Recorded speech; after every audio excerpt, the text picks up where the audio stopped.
Hello, my name is Ann Harris. I am an American Roots fiddle player, and you're listening to Talking Blues.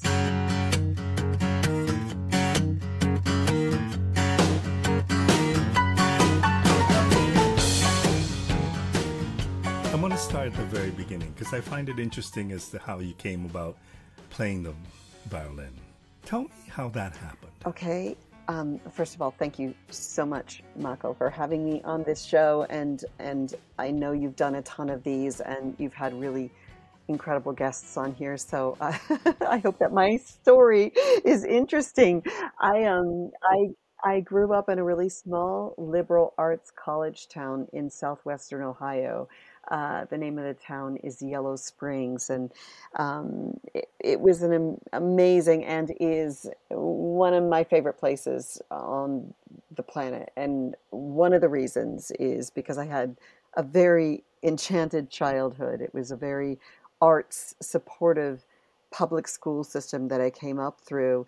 And when I was about 3 years old, my mother took my sister and I to go see the movie version of Fiddler on the Roof at a movie theater nearby.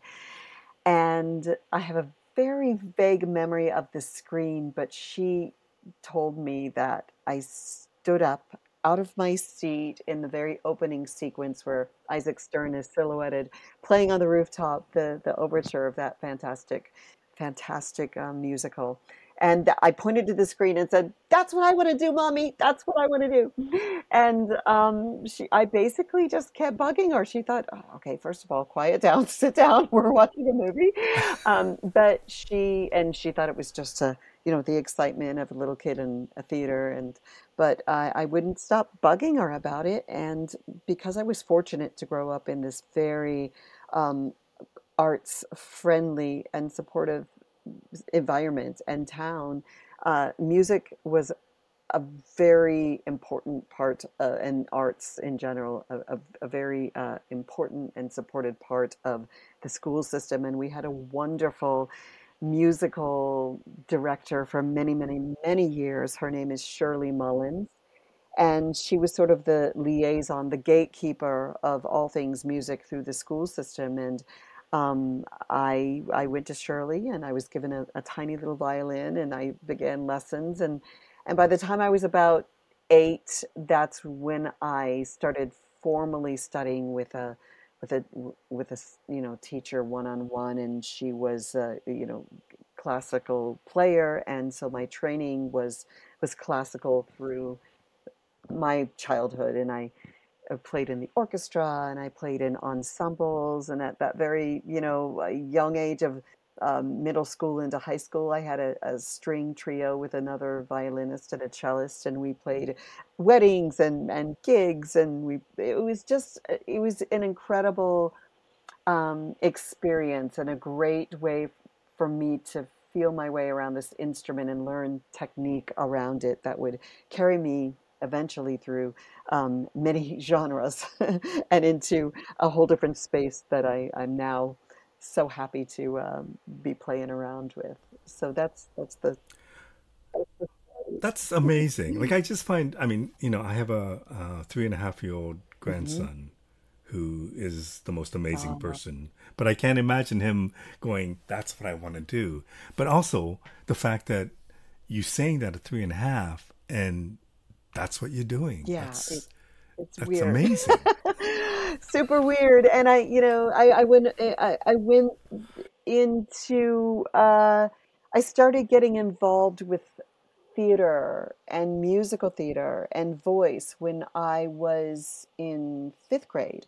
And that's when I got sort of sidetracked. And throughout this whole time, I was also studying dance because I also wanted to be a dancer. It was like I was just this weird artsy kid, happened to be in a place that was very supportive, and in a family that was very supportive of like whatever we wanted to do.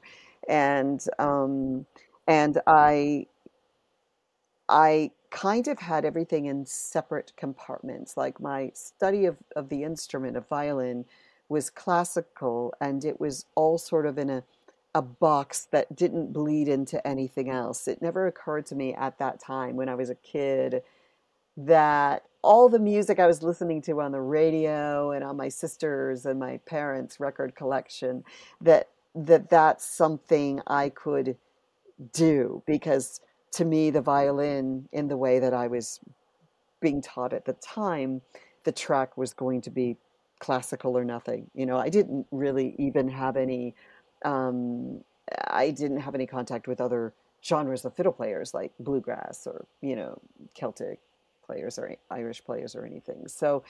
Um, I graduated from school, and I went to the University of Michigan School of Music, but I studied musical theater. And when I left for college, I put down my violin, and I was just really had no intention of ever necessarily getting back into it, because I didn't want to be a classical player. Love the repertoire, and I love the world of classical music as a listener, but the rigidity of the form, and at the time it was also a genre, and still is to a large degree, that was not diverse at all. And I think when you don't see people that look like you doing things, you as a kid, you might be less inclined to think that's possible. That's why I think it's important for people to see all kinds of people doing all kinds of things, because all kinds of little kids have their eyes open and their ears open, and they may recognize themselves in a space that they never would have envisioned a possibility for them otherwise. Um, That's interesting. I mean, it's interesting that you loved it, but really didn't see it yourself in it because you didn't see many other people like you playing And that it kind of wasn't music. a genre, classical music didn't resonate with me on a spiritual soul level. Um, and and at that time and at that young age, wasn't analyzing it in that way. This is like all, hindsight looking back. The things that I loved, the music that I listened to, was all like, funk and rock and disco, and then I, started getting into, I love country music, and my dad and mom had this amazing vinyl collection, and in our house, I heard all kinds of music all the time, and not any one thing just all the time. And classical was in the mix as well. But, of getting up and dancing around the living room was going to be like Stevie Wonder or Whitney Houston, or, or bands like the Gap Band and Parliament, Funkadelic, and, Prince. Those are the things that made me feel alive. And classical music, I enjoyed and loved, but it didn't resonate like, this is the thing, this is the path, this is what I want to do. So put down the instrument during college, when I, went to study musical theater, moved to Chicago, and started doing a little bit of theater around town. And through my friends in theater, they kind of on the side had started a band, and they're like, "What? You play violin? Let's make a band." And that's kind of how I got it back onto my instrument, and this time with a consciousness around it, like a goal of, wow, I never really considered bringing this tool, this instrument, into a genre that I could dance around and drink beer to. Like, that's cool. So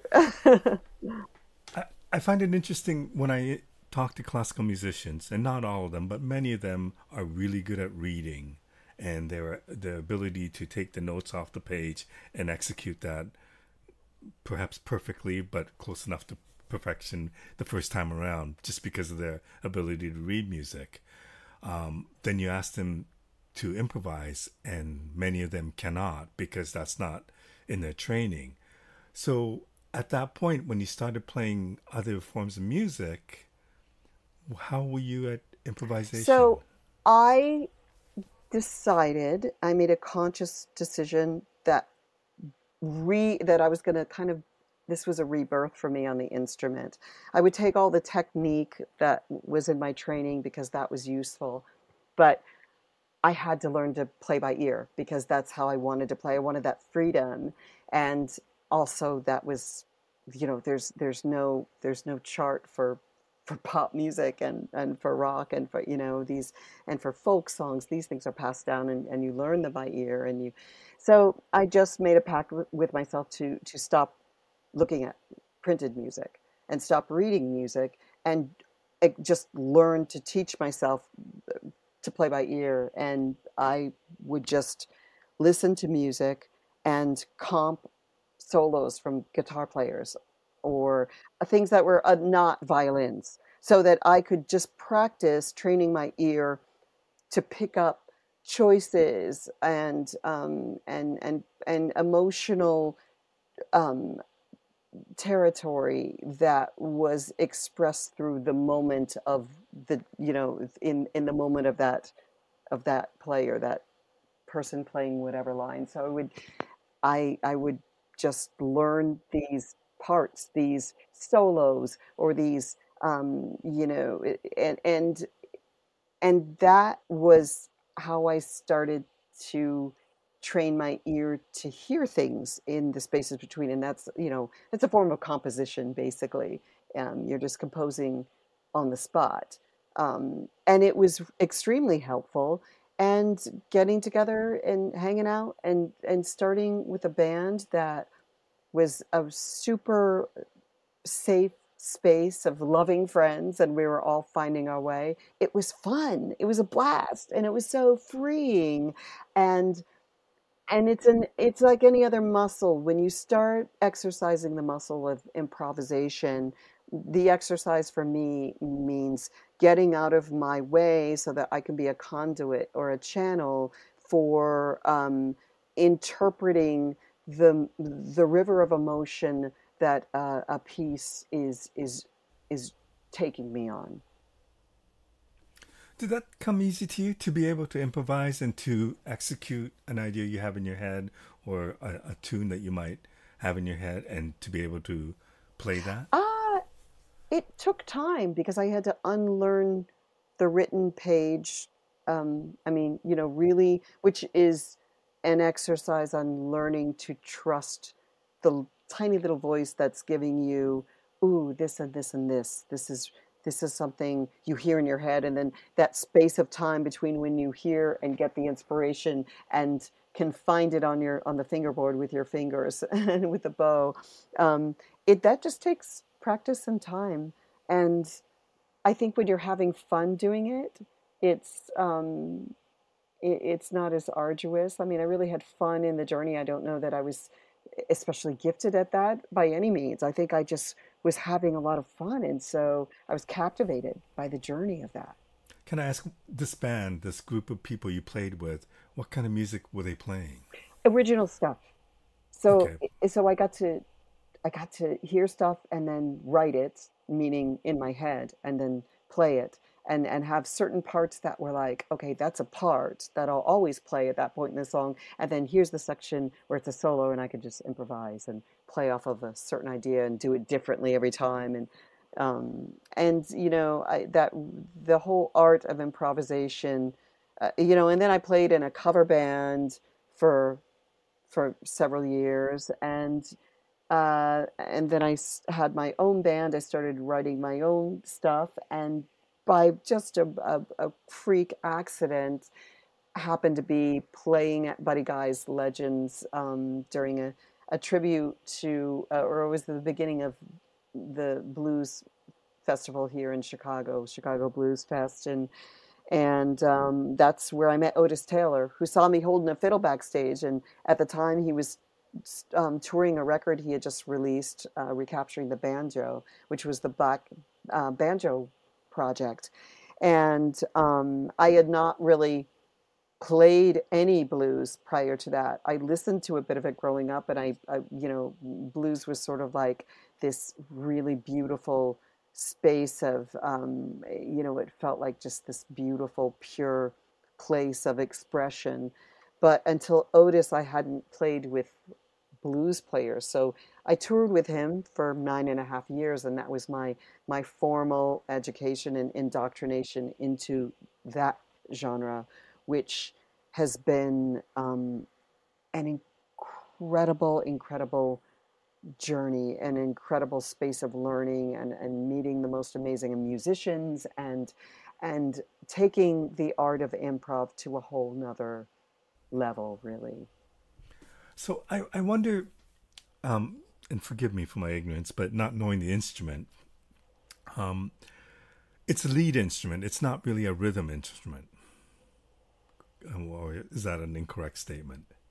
Um, it's generally a lead instrument in the genres that it lies in, but it's also a rhythm instrument. If you listen to bluegrass music, I guess that's um, true. Yeah. there's only one voice going around at a time soloing, and everyone else is supporting that, you know. Um, so I don't I look at it as both, you know. There's room for everything on the instrument. So, but as a lead instrument, let's say you hear a guitar solo, is it easy to replicate that? And I, forgive me for not knowing the instrument, but if you hear a guitar solo, is it easy to hear, something that's played on six strings to do it on a four-string instrument? That's an interesting question.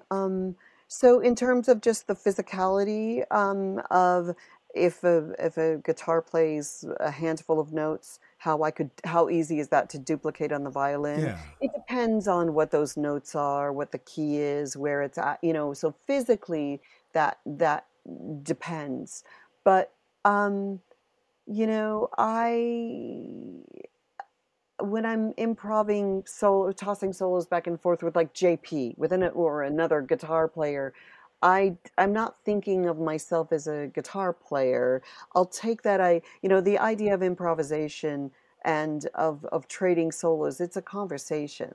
So, you just as we're having a conversation and we're talking about the same subjects as we float from one thing to another, we're each adding our own ideas and then riffing off of each other's ideas. You might say something that makes me go, oh yeah, that reminds me, and I go off in this other direction, and then you flow with that, and that reminds you of another thing. So, like any conversation between two different people, two voices of two different instruments, or the same instrument is the same kind of thing. But yeah, the geography is different, and there's you play it different, and it's all of the basic physical stuff is different. Yeah, sorry. I meant as you were learning how to become an improvisational player Yeah, and watching guitar solos and saying, "Let me see if I can do that." In that case, not always copying other people, but yeah, just in the process of the learning, did you find that to not transcribe, but to trans to play whatever the guitar was playing or trying yeah. to imitate that solo, was that an easy thing or was it a difficult thing? It gets easier, and it got easier and easier the more you did it. That's what learning to play by ear was all about, that learning curve of like how quickly can you do that, like how easily. And some things would be more difficult, and you really have to break down and, okay, what is he playing there? Oh, it's really these three notes. It sounds like it's two because there's a little ghost note that's traveling through those point A to point B to get there, and there's a little thing, so it's it depends on, I guess, what you're transcribing, because again, the instruments are different, but I found it helpful to use different instruments to try to learn, because I wanted to also, one of my goals as an artist is to have an individual voice. I don't want to sound like another person, and I didn't want to fall into the trap of, if I always only listen to violin players, I'm going to be totally trying to sound like them, and no one's going to sound better than them. And I want to be able to contribute an original kind of sound, and I thought the best path to doing that would be to not exclusively listen to other violin players, but to listen to other instruments and try to interpret their ideas through my instrument. Which makes total sense. The other thing that I noticed, and I might be incorrect, but there weren't a lot of blues violin players. And I know in the history of blues, the violin had a presence certainly in the earlier days, Yeah. and probably more so than after the during the Depression. But Uh-huh. the early blues had certain string bands or jug bands that had violins in them. I think Bessie Smith's recordings had violins in the 20s. Yeah. But violin isn't like it's not a prominent instrument in the world of blues. Did you go Correct. back and listen to the old time blues violinists or not bother? I am always listening to everything. And once I started, touring with Otis, and I wanted to find out more about that. Where are the, because obviously violin is not a prominent instrument in the genre. But like you said, I did discover that the string band music that, preceded blues music, um, was the violin and the banjo were way more popular pre blues as we know it, than guitars. And the history of black violin and banjo is quite a fascinating one in string band music in the South. New Orleans was actually the capital of violin training. Slave owners would send enslaved people down to New Orleans that they thought were talented to learn how to play violin, bring them back to the plantation so they could entertain for parties and events, not just for the slavers, but to also be entertainers for the other enslaved people that they were around. So I think once there are a lot of theories about why the instrument didn't just smoothly segue into blues music, but I think once guitars became popularized and the music sort of morphed, those instruments just took over as the predominant voice, and there was, I think, a desire to sort of turn your back on the hardships of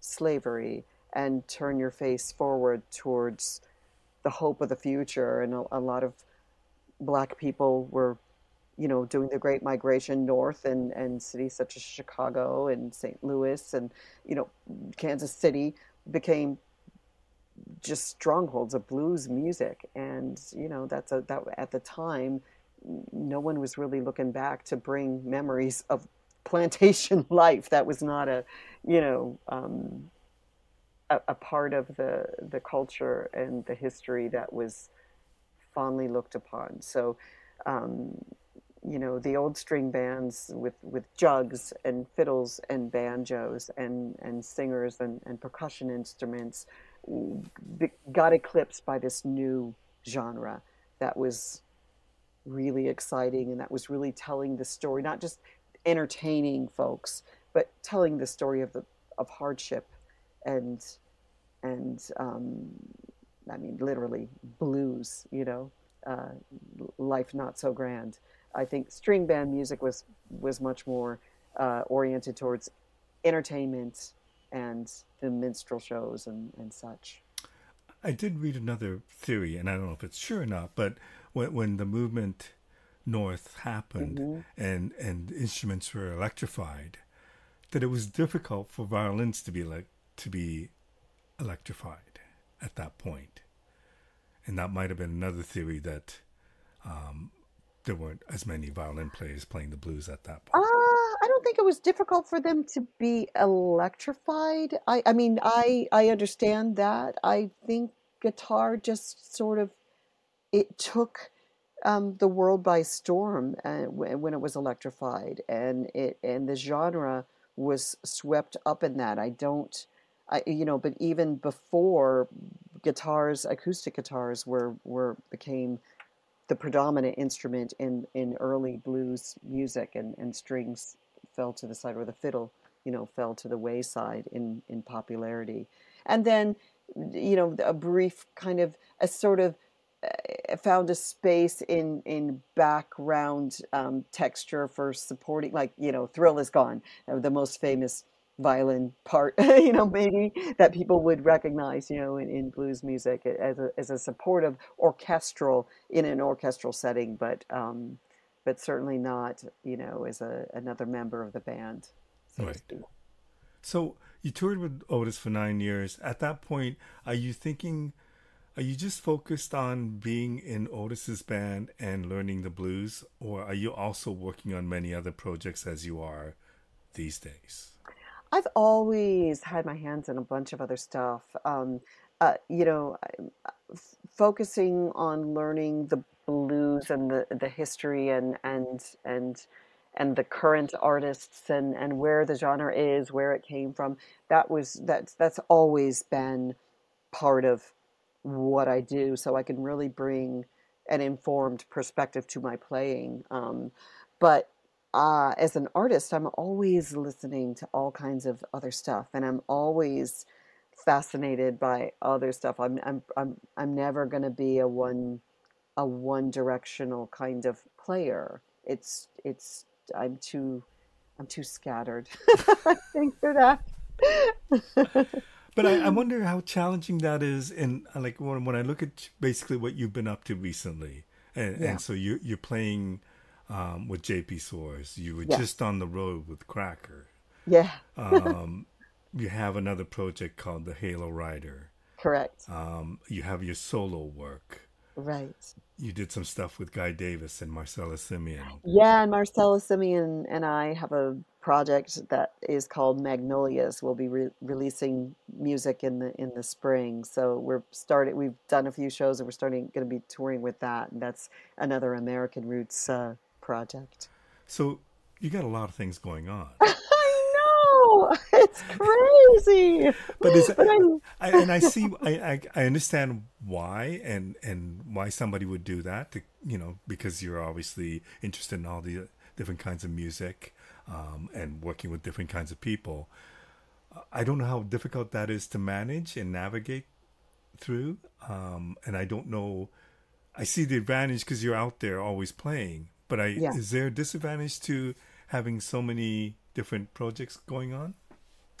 Um, I mean, I I don't know. I guess there's pros and cons to everything. I just feel so incredibly fortunate and grateful that everything that I'm filling my plate with is deeply satisfying. Like, I love all of the projects that I'm involved with, and I think that they work in symmetry, that each supports the other, even though they're completely different things. The way that playing with JP and playing his catalog, his music, informs me is incredibly satisfying. And when I'm playing those shows and exploring that catalog, I think that helps me remain open to Halo Riders catalog or to Cracker's catalog. It's like music is music is music. And to be as immersed in all of it as I can, to be as versatile as I can, to bring myself to everything with all of my heart, is yes, it's challenging in terms of the logistics sometimes, but I wouldn't have it any other way. All of these things that I'm doing really truly feed me, and I'm so grateful that I'm in a position where I can do so many cool things. That just makes me so happy. I guess I wonder if serving or working with all these other musicians gets in the way of maybe doing your own thing more than anything else. It can. I have a new record that I just finished mastering, actually, like about a week ago, that I'm going to be releasing in the spring, of my solo stuff. It's original material and a couple of co-writes and a couple of traditional songs, and it's my first solo record in quite a bit, and I'm hoping to get on the road and tour a bit with that next year. That's definitely something that I want to bring to the forefront. But when you're an artist and you're you're trying to survive, a lot of it is just like I I I want to work. I gotta work. I gotta work as much as possible, and and the fact that I I'm able to work uh, with projects that are near and dear to my heart and that I'm helping to co-create. It's really fortunate. I mean, I could be just playing a corporate gig or something that's not as satisfying artistically. So I feel like the things I'm doing, they're serving me as an artist, and that will serve my own music and my own project as well. It's kind of one big happy family, hopefully. So you were just on the road with Cracker. Tell me how that happened. How did that Oh, those relationship? guys are great. I love them. I opened for them a few years back at a beautiful theater in Southwest Michigan called the Acorn Theater. It was just me doing my music, and I had my guitar player with me, an acoustic opener. And the person who helped get me that spot at the time, David Fink, he was running the theater, just told the guys, "Hey, I got this friend, and she's an amazing fiddle player, and she would sound great in your music, and she's going to be opening for you, and you might want to have her on a song or two." And they were like, "Sure, sure, whatever, cool." So I opened the show, and they loved what I did, and they let me come up for a song, and they loved what I did, and then they had me stay for another, and then it kind of turned into a thing where when they were touring through the Chicago area, they would ask, they would invite me to jump up, and it just became longer periods of time that I'd be on stage. And then finally, David Lowery asked me to be a part of Campin', which is the Cracker Festival they throw every year for their fans in Georgia, in Athens, Georgia, in the early spring. And I opened for them solo acoustic, just violin and voice. And then I sat with the band, and they started getting me out on the road on tours with them. So it was just another organic. Everything I feel like that's happened to me is kind of a organic. One thing leads to another through a friend of a friend sort of thing, and it's sprinkled in is random magical little collisions with serendipity and synchronicity. Well, I presume that speaks to you as an artist that you're sitting there playing at Buddy Guy's and Otis Taylor notices you and asks you to join his band, or that you open up for a Cracker and they ask you to play with them for a few songs, and that turns into playing with them for a few dates or longer. Yeah, yeah, yeah. I'm fortunate. I guess if I hear an artist, I mean, that's another thing about blues music is, it's given me the opportunity to jump up on stage, sometimes in front of thousands of people, with someone I've never met before, and word of mouth, and they'll say key of D shuffle, and I have to know how to make that work, and I love that challenge, and it's made me very comfortable in very uncomfortable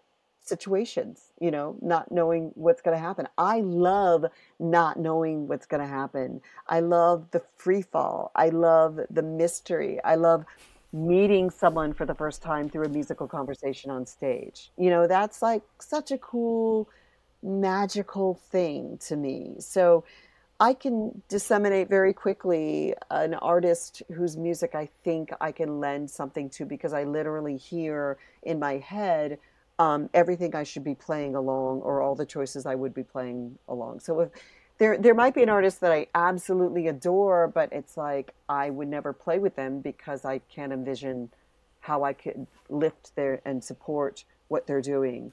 But if there's an artist that I like, and I hear a spot. That's how I felt about Otis. I knew as soon as I hadn't heard of Otis Taylor, he gave me that banjo record to take home with me, and I put it in the car, and I'm driving home, and immediately it was like I could see, hear, um, everything that I could contribute to that musical conversation with my the voice that I have with my instrument. So uh, it's those. I felt the same way with Cracker, and two totally different bands. One's an indie rock band that broke through huge in the '90s, and another is a inspired blues artist who sounds like nobody else. But in my head, I hear a clear sonic journey for how I can participate in their musical conversations and support their platforms. Say with JP, for sure,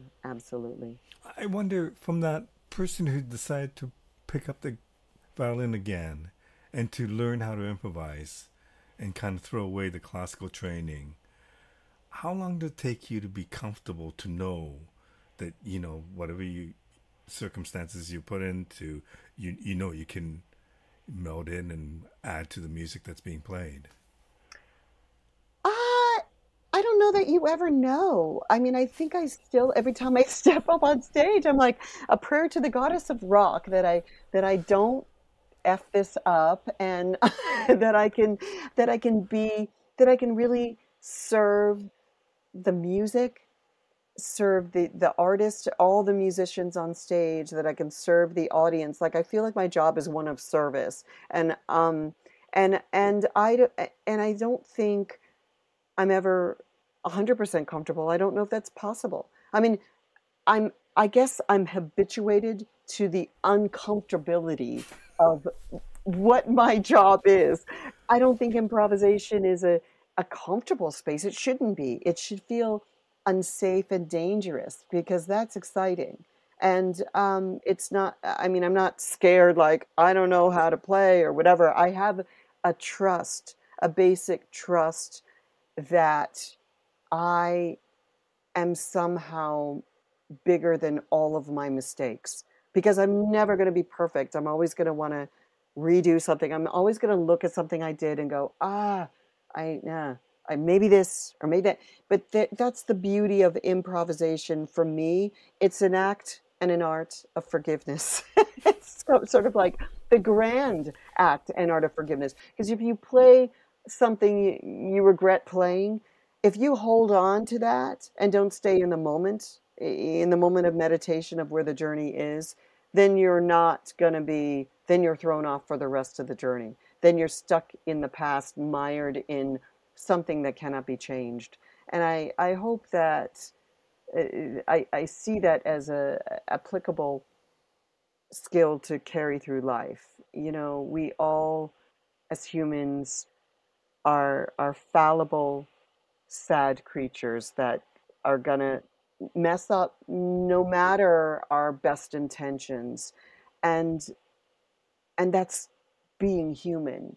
And what we're charged with is to have a sense of forgiveness for ourselves and the desire to do better moving forward, but to stay present with the gift that we're given, because life truly is an unspeakable gift. It's a it's a tablecloth of beauty laid over this table. Like I don't know if I'm making any sense. Oh, you are. You or I'm not. curious as to, how long it took you to either realize that or to accept that from that person who was used to reading notes off the page and deciding to become somebody who can improvise music. Like, I just don't know how long it takes to get to that point where you realize I'm going to make mistakes, but there are going to be times when I'm going to create magic on stage, and I'm comfortable with that. It's process. Um, and again, there's not the prescribed, how long did it take me personally? I don't know. I think it's never. I think I'll never be at the end point, because I wouldn't be alive. I mean, it's like I'm always I'm always trying to improve, and I'm always trying to serve and listen better, and embody the moment more clearly and be more open and keep my heart wide. It's not a, it's a work in progress, like all of life. It's certainly not tied up with a little bow and neat, and I got that in 10 years. Awesome. Like, never, Yeah, never, sorry, I didn't never. mean it like that, but where you No, were I know you comfortable, didn't. where you thought, okay, I'm going to make mistakes and I'm okay with that. Like at the Yeah. end of the summer, you're going to be at the Big Bender, and if I'm not mistaken, you are one of those artists who will be called upon at a Yes. moment's Artist at notice or large. whatever. I don't Yes. know how that works, but Yeah, yeah. and I don't know how many of those people you plan ahead, but you're basically an artist in residence who will be called up on stage to join different bands. And some Yes, people you've played with before, and some people you've never played with before. exactly. Yeah, yeah. So that's putting this whole thing into practice in a big way. Absolutely. And every time I step onto stage, I put it into practice. Every time I perform, I put that into practice. Again, I guess I just come back to, performance um, is a form of meditation. And to be effective, you have to be present and you have to be loving and you have to be forgiving and you have to listen.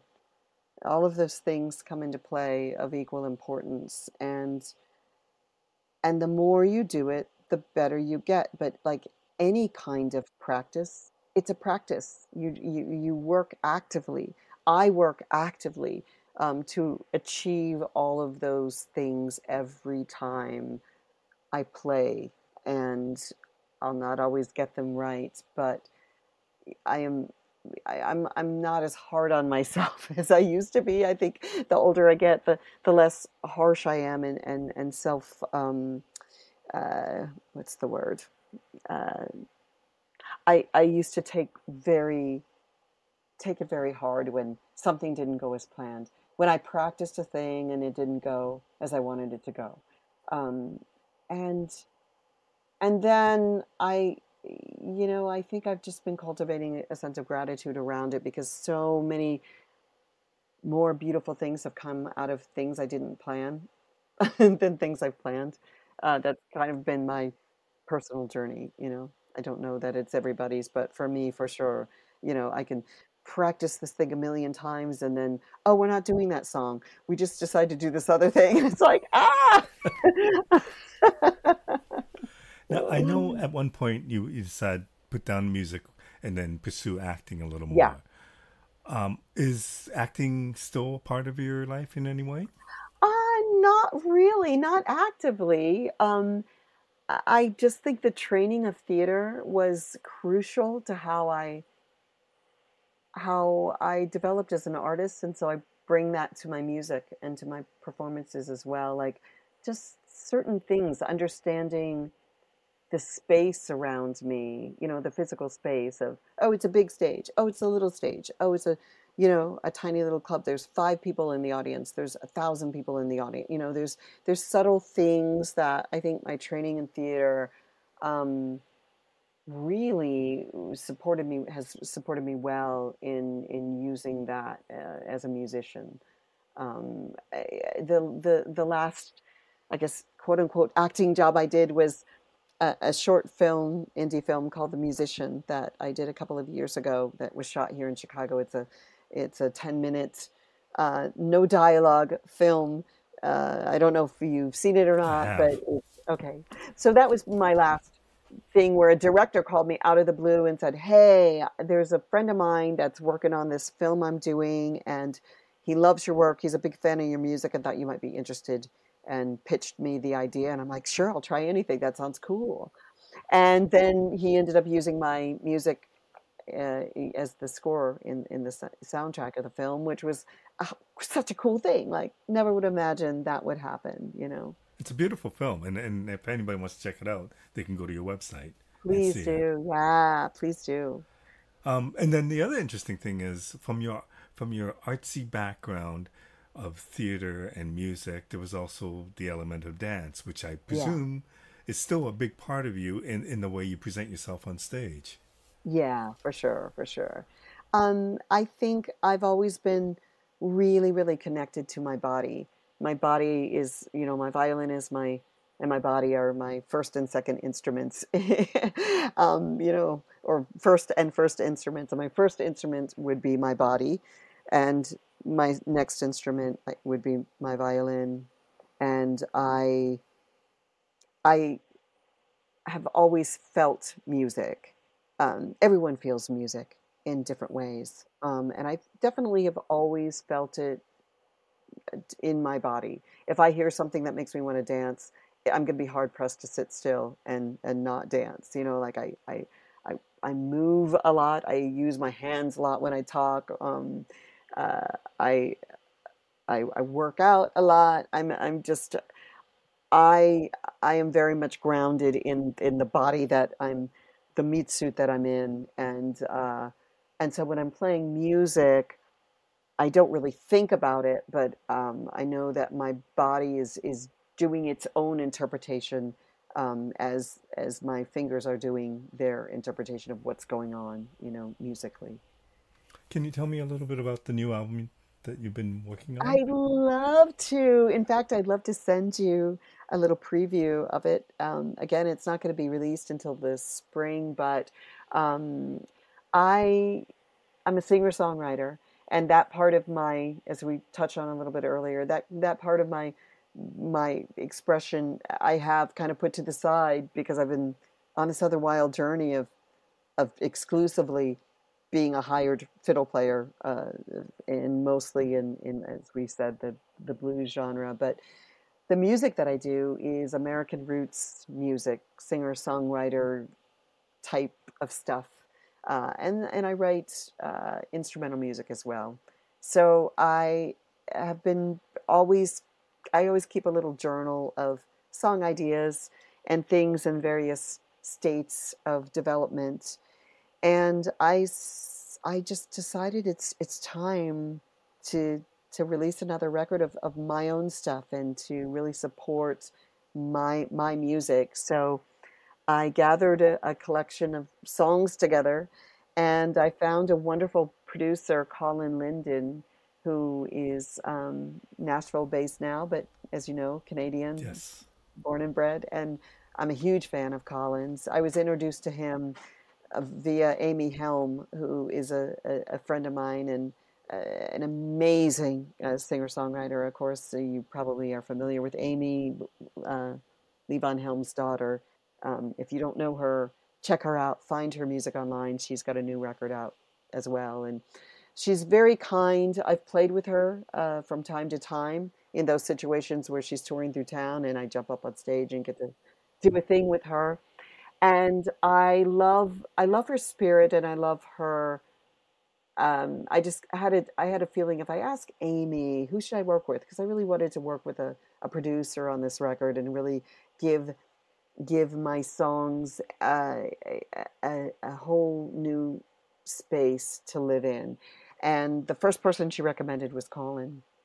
And I got in touch with him and we had a fabulous conversation. And I'm like, this is the dude, this is going to be it. And he was excited about my music. He really dug it. And that meant a lot to me because he didn't know me from the blues world or have any preconceived notion of what I was doing as an artist. It was purely on on the basis of what I sent him, the demos and the song ideas that I wanted to develop. And I went to his studio in Nashville. We laid down the record, um, and he plays all the guitars. And we had a couple of guest artists on a couple of tracks. But it's so I'm just really excited because I just want to share my songs with the world, and I can't wait for everybody to hear this part of me, which people don't hear me sing. That a lot of people don't even know that I sing because I pretty much have been making my living as a fiddle player. So How do you write? Do you write with the fiddle or do you write with guitar, piano? I play a little mandolin as well. So sometimes the melody will come to me through my violin, a melody line, and I dictate that and turn it into the sung line. And I picked up the mandolin several years ago, just so that I would have a chordal uh, instrument that I could easily translate. ideas to guitar players and facilitate my writing. So I wrote some of these on my mandolin and some of them on the violin. And the lyrics are poetry, and I love words. As you can tell, we're like 3 hours into this interview, so I hope you're going to cut this thing to the decent 30 It minutes it hasn't should been three be. I'm so hours. sorry. Just nothing but blather on. What's the But what's the album called? Or do you have a name for it yet? I feel it once again, and that's the title of one of the songs on the record. And then why? So it's August right now, and you said it's going to come out in spring. Yeah. I always wonder why it takes that long. Is that a silly question? Well, it's not silly at all. It does seem like that it's ready. Get the darn thing out. But there's promotion. These days, releasing a record is so wild. You know, you have to release a bunch of singles preceding the record. Like we're doing that with the Halo Rider record. We've released, gosh, five. We're on our fifth single right now from our forthcoming record, which will be released in January. And with that project, we're releasing each song with videos that go along with the songs.